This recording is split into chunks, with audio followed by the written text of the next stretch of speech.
Bharat update देख रहे हैं आप। मैं हूं आपके साथ भावना त्रिपाठी। बुलेटिन की शुरुआत करेंगे बड़ी खबर के साथ। यूटीयू बीटेक पेपर लीक मामले में बड़ी खबर सामने आ रही है। सीएम पुष्कर सिंह धामी की ओर से बड़ा बयान दिया गया। युवाओं के भविष्य से खिलवाड़ बर्दाश्त नहीं किया जाएगा। मुख्यमंत्री ने साफ कहा कि व्हाट्सएप पर शेयर किए गए थे सवाल और इन पर अब बड़ी कार्रवाई होने वाली है। युवाओं के भविष्य से खिलवाड़ बिल्कुल भी बर्दाश्त नहीं होगा। व्हाट्सएप पर सवाल शेयर किए गए थे। मामले को लेकर कड़ी कार्रवाई का आश्वासन मुख्यमंत्री पुष्कर सिंह धामी की ओर से दिया गया है। यूटीयू बीटेक पेपर लीक मामले से जुड़ा ये बड़ा अपडेट सामने आ रहा है। सीएम पुष्कर सिंह धामी की ओर से बड़ा बयान दिया गया। मुख्यमंत्री ने आश्वासन दिया है कि दोषियों पर कड़ी कार्रवाई होगी। जो भी लोग इस पूरे मामले में संलिप्त पाए जाएंगे उन पर कड़ा एक्शन तय है। दोषियों को बख्शा नहीं जाएगा। व्हाट्सएप पर सवाल शेयर किए गए थे। यूटीयू बीटेक पेपर लीक मामले पर उत्तराखंड के मुख्यमंत्री पुष्कर सिंह धामी सख्त नजर आ रहे हैं। मुख्यमंत्री ने ये साफ कहा है कि दोषियों पर कड़ी कार्रवाई होगी और युवाओं के साथ खिलवाड़ करने वालों को बख्शा नहीं जाएगा। उत्तराखंड के मुख्यमंत्री पुष्कर सिंह धामी पूरे मामले को लेकर गंभीर नजर आ रहे हैं। साफ चेतावनी दी गई है कि दोषियों पर कड़ा एक्शन तय है, क्योंकि युवाओं के भविष्य के साथ जो भी खिलवाड़ करेगा उस पर कार्रवाई होगी।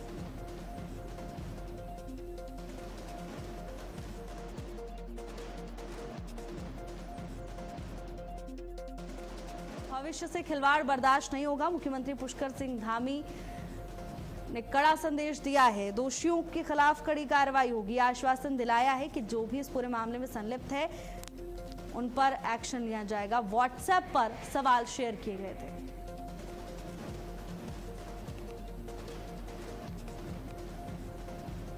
वहीं उत्तराखंड के कैबिनेट मंत्री खजान दास ने एक प्रेस वार्ता की और उसी दौरान कांग्रेस नेता राहुल गांधी के हालिया राजनीतिक आचरण पर तीखा हमला बोला।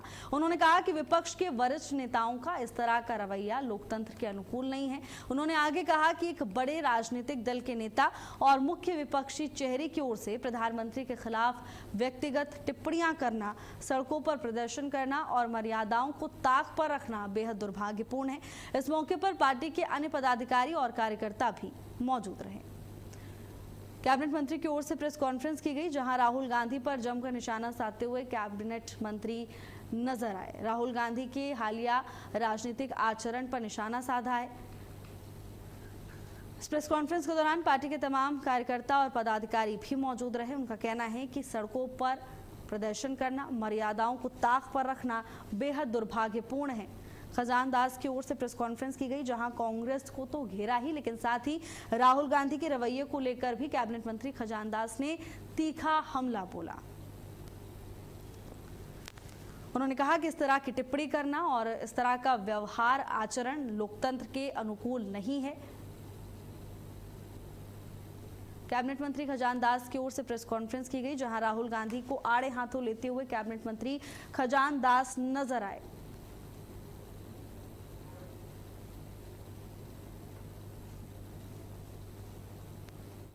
भारतीय जनता पार्टी एक दुनिया की सबसे बड़ी पार्टी है और उनको एक चलाने का काम किया है। कल जाकर के सारे भारतवर्ष के जो भारतीय जनता पार्टी शासित राज्य हैं वहां पर प्रदर्शन किए गए। सिर्फ और सिर्फ ओनली कांग्रेस को चेताने का काम कि अभी इस प्रकार की घटनाक्रम कभी हुए नहीं थे, किंतु जो किया है वो दुखद है, चिंताजनक विषय है। और मैं कहना चाहूंगा कि सड़क में माननीय प्रधानमंत्री जी के आवास में जाकर के आप प्रधानमंत्री जी को भद्दी गालियां देंगे।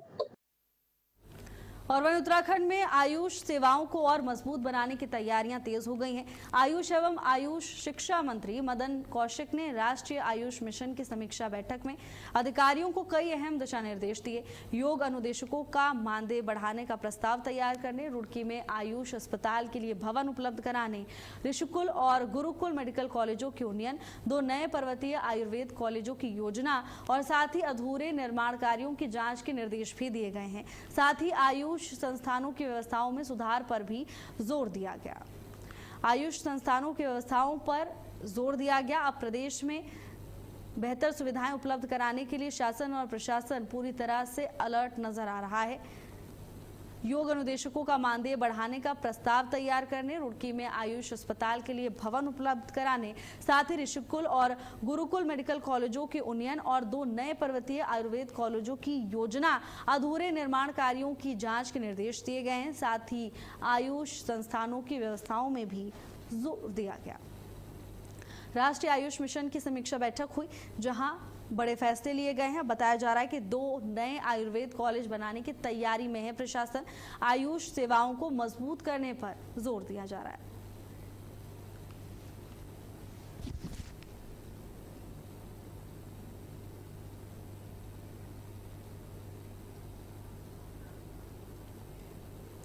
वहीं नीट के बाद अब उत्तराखंड में भी पेपर लीक का मामला सामने आ गया है। अब यूटीयू पेपर लीक पर भी देवभूमि में सियासत गरमाने लगी है।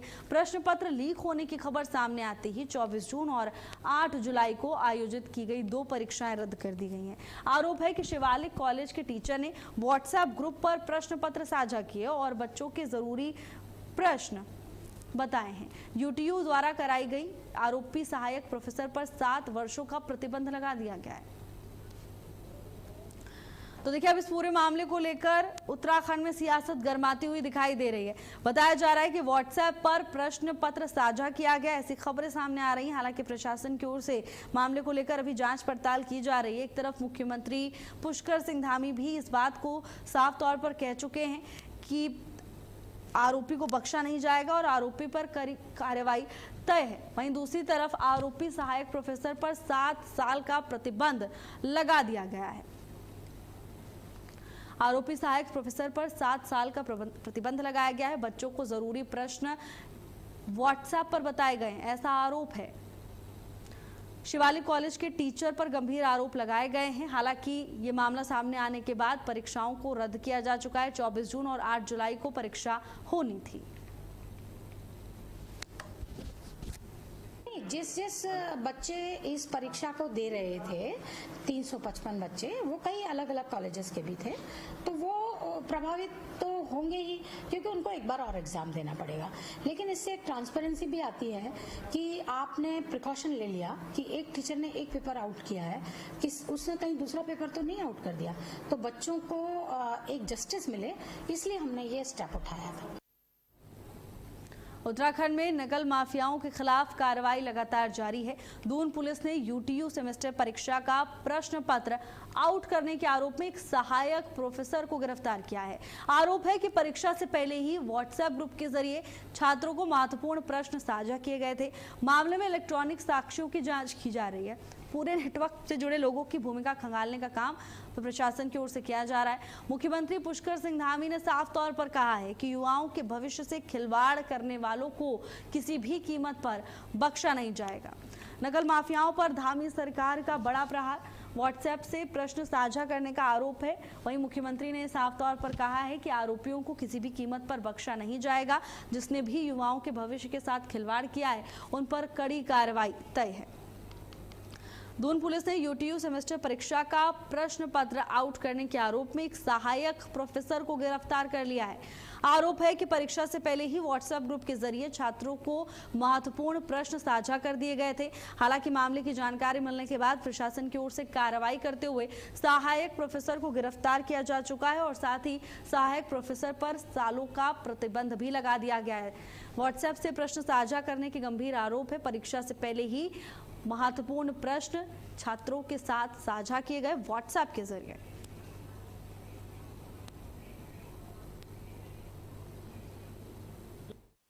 पुलिस को एक कंप्लेंट दी गई थी, जिसमें उनके द्वारा बताया गया था कि 7 और 8 तारीख को उनकी आंतरिक परीक्षाओं के लिए जो प्रश्न पत्र निर्धारित था, उसमें उसके लिए जो भी प्रोफेसर उनके द्वारा नियुक्त किया गया था, उनके द्वारा परीक्षा की गोपनीयता को भंग करते हुए उस प्रश्न पत्र को अपने कुछ लोगों को लाभ पहुंचाने के उद्देश्य से उसके द्वारा वो प्रश्न पत्र लीक किया गया था। तत्काल जैसे ही यह मामला संज्ञान में आया था, एसओ प्रेमनगर ने तत्काल पर अभियोग पंजीकृत करते हुए संबंधित सभी जानकारियों को इकट्ठा करते हुए और इनकी आंतरिक जांच की रिपोर्ट को भी सम्मिलित करते हुए आज जो मुख्य अभियुक्त हैं उनकी अरेस्टिंग की गई है।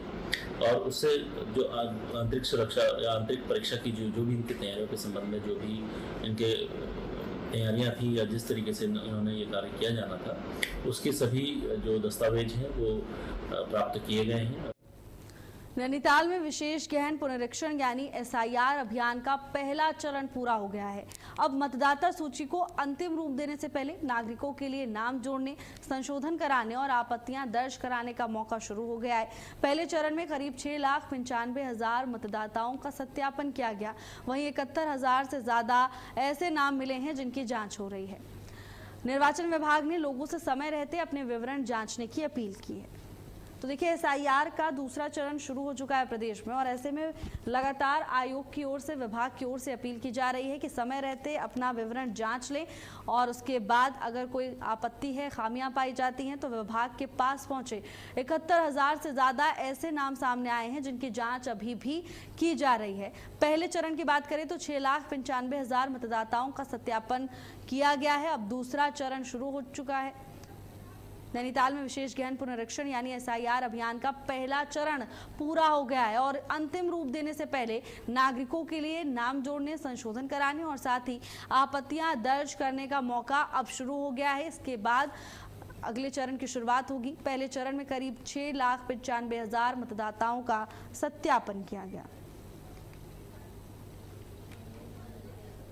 चरण कार्य से मतलब है कि जो वोटर्स थे हमारे निर्वाचक नामावली में, उनको हमने फॉर्म्स भेजे, उनसे सूचनाएं प्राप्त की। जो सूचनाएं प्राप्त की उसको जो है BLO ऐप के माध्यम से जब हमने डिजिटाइज किया तो निकल के ये आया है कि हमारे पास लगभग 6,95,000 वोटर बचे हैं।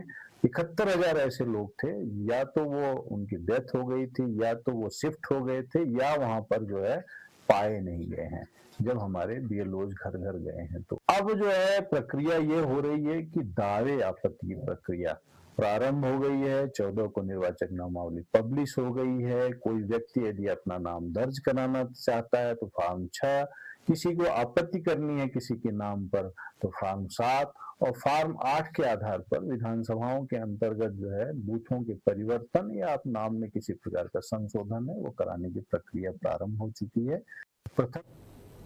स्मिता चौहान ब्यूरो चीफ हमारे साथ जुड़ चुकी हैं तमाम जानकारी लेकर। स्मिता, पहला चरण अब पूरा हो चुका है, क्या जानकारी?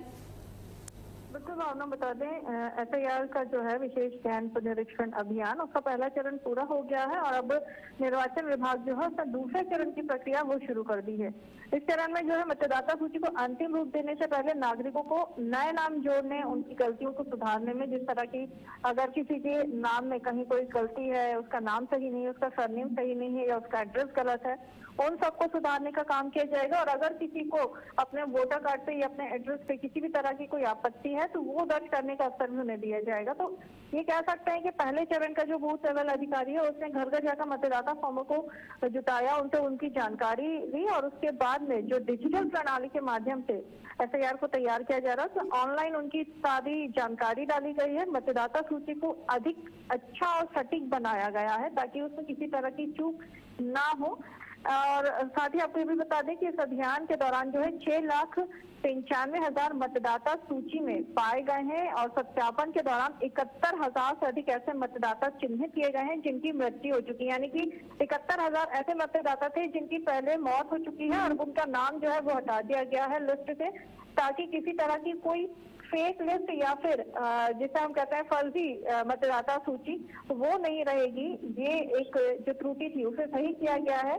इसके साथ ही पंजीकृत पते पर नहीं मिल रहे थे तो ऐसे मामलों में भी नियम अनुसार जो है परीक्षण किया गया है और मतदाता सूची का जो प्रारूप है उसे प्रकाशित करने के बाद में जो दावे और आपत्तियां हैं उसकी प्रक्रिया भी शुरू कर दी गई है। जी बिल्कुल स्मिता, प्रक्रिया शुरू की जा चुकी है, लेकिन स्मिता कब तक अवसर है लोगों के पास इस सुधार का, क्योंकि अंतिम सूची जारी होगी उसके पहले अभी कुछ समय बचा हुआ है।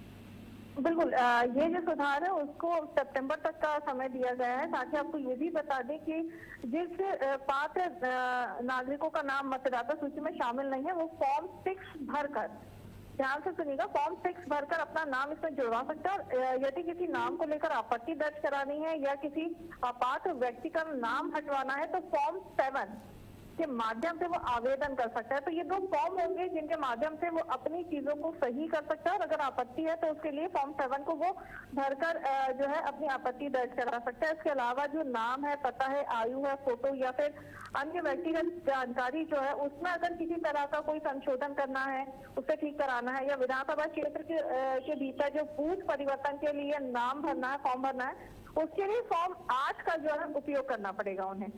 बिल्कुल स्मिता, तो अब दूसरे चरण की प्रक्रिया भी शुरू हो चुकी है और अभी समय है दर्शकों के पास, प्रदेशवासियों के पास, अगर कोई आपत्ति है तो दर्ज कराई जाए। स्मिता, धन्यवाद आपका तमाम जानकारी के लिए।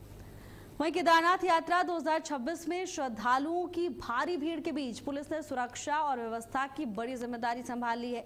कपाट खुलने के बाद अब तक 14 लाख से ज्यादा श्रद्धालु बाबा केदार के दर्शन कर चुके हैं।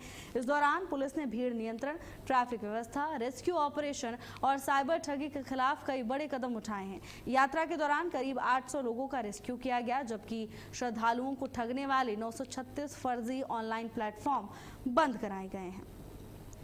केदारनाथ यात्रा में व्यवस्थाएं दुरुस्त की जा रही हैं। पुलिस के लिए काफ़ी चुनौतीपूर्ण रहा और साथ ही साथ हमारे द्वारा इसमें ट्रैफिक व्यवस्था बनाई गई, जो हमारा क्राउड कंट्रोल है वो किया गया, भीड़ नियंत्रण की गई और साथ ही साथ जो हमारी तकनीकी सर्वेलेंस था, चाहे वो ड्रोन के माध्यम से हो, चाहे वो सीसीटीवी के माध्यम से हो, वो भी हमारे द्वारा लगातार किया गया। इसमें हमारे द्वारा जो पुलिस के सेवा केंद्र बनाए गए थे, जिसमें हमारे 7 खोया पाया केंद्र भी थे। इन खोया पाया केंद्र में हमारे द्वारा लगभग 350 मोबाइल फ़ोन, 300 खोए हुए पर्स और 450 बिछड़े हुए श्रद्धालुओं को उनके परिजन से मिलाया गया। इसके साथ साथ जो हमारी SDRF की टीम्स रहती हैं, पुलिस की टीम्स, DDRF की टीम्स, उनके द्वारा करीब 800 लोगों को रेस्क्यू किया गया और सुरक्षित स्थानों तक पहुंचाया। वहीं नैनीताल में नदियों को स्वच्छ और प्रदूषण मुक्त बनाने की दिशा में जिला प्रशासन लगातार प्रयासरत है और इसी क्रम में जिला गंगा समिति की बैठक भी हुई, जिसमें जिले में चल रही सीवेज ट्रीटमेंट, नदी संरक्षण और जल संरक्षण से जुड़ी योजनाओं की विस्तृत समीक्षा की गई। बैठक में संबंधित विभागों को कार्यों में तेजी लाने और समयबद्ध तरीके से योजनाओं को पूरा करने के निर्देश दिए गए हैं। बैठक में भूजल स्तर को बढ़ाने और जल संरक्षण को मजबूत करने पर भी विशेष तौर पर चर्चा हुई। सीवेज ट्रीटमेंट कार्यों में तेजी लाने के निर्देश बैठक के दौरान दिए गए हैं। बैठक में भूजल स्तर को कैसे बढ़ाया जाए और साथ ही जल संरक्षण को कैसे मजबूत करना है, कैसे इस अभियान को और ज्यादा बल देना है, मजबूती देनी है, तमाम चीजों को लेकर मंथन हुआ है। जिले में चल रही सीवेज ट्रीटमेंट, नदी संरक्षण और जल संरक्षण से जुड़ी विस्तृत योजनाओं की समीक्षा बैठक हुई है।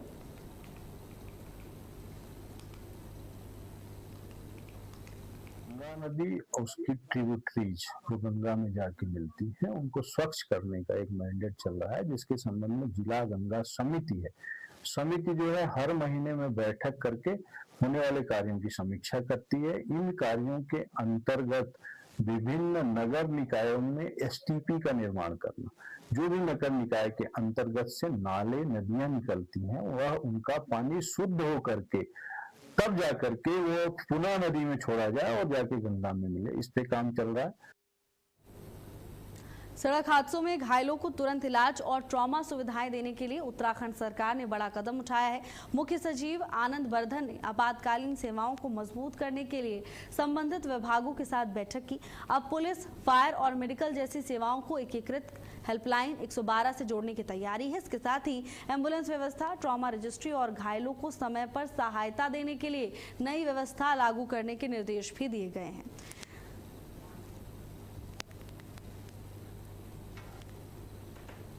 बल्क वेस्ट जनरेटर जो प्रत्येक दिन 100 किलो से अधिक सॉलिड और गीला, वेट, दोनों तरह का कूड़ा बना रहे हैं, उनके लिए कई तरह के इसमें रेस्ट्रिक्शन तो नहीं कहूंगा, लेकिन बेसिकली अपडेशन है और उसको एक प्रॉपर डॉक्यूमेंटेड रूप। पुलिस, फायर, मेडिकल सहायता अब प्रदेशवासियों को आसानी से उपलब्ध कराई जाएगी। एम्बुलेंस में GPS व्यवस्था अनिवार्य होगी, जिससे एम्बुलेंस कहां पर है उसे आसानी से ट्रैक किया जा सके। सड़क हादसों में तुरंत ट्रॉमा सुविधा बढ़ाने के लिए अलर्ट नजर आ रहा है प्रशासन।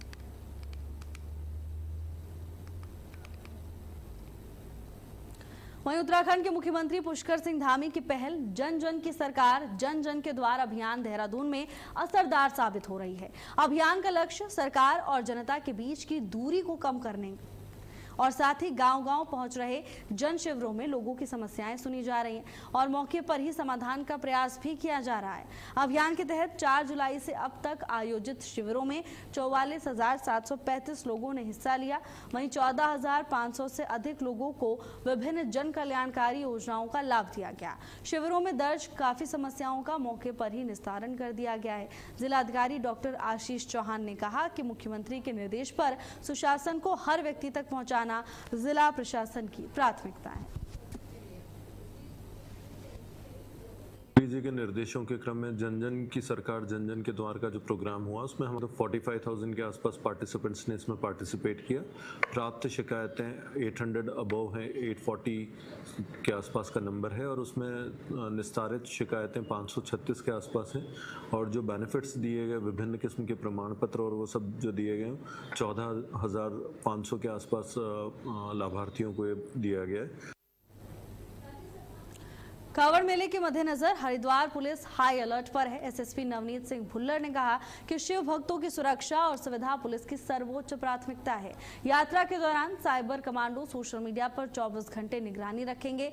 अफवाह फैलाने, माहौल खराब करने, स्टंटबाजी और ट्रिपल राइडिंग और यातायात नियम तोड़ने वालों पर कड़ी कार्रवाई की जाएगी। पुलिस ने श्रद्धालुओं से अनुशासन बनाए रखने और धार्मिक मर्यादाओं का पालन करने की अपील की है। प्रशासन की ओर से मॉनिटरिंग तेज की जा रही है। साथ ही कांवड़ यात्रा की तैयारियों को लेकर गढ़वाल मंडल प्रशासन पूरी तरह से सक्रिय नजर आ रहा है। गढ़वाल मंडल के आयुक्त आनंद स्वरूप ने बताया कि हरिद्वार, ऋषिकेश, मुनि की रेती और नीलकंठ मंदिर क्षेत्र कांवड़ यात्रा के प्रमुख मार्ग हैं। सभी संबंधित जिलों के अधिकारियों के साथ बैठकें की जा चुकी हैं और जिला अधिकारियों के साथ एक और समीक्षा बैठक होगी। साथ ही आयुक्त ने कहा कि तैयारियां अंतिम चरण में हैं और तय समय के भीतर सभी व्यवस्थाएं पूरी कर ली जाएंगी ताकि कांवड़ यात्रा सुरक्षित और सुव्यवस्थित ढंग से संपन्न हो सके।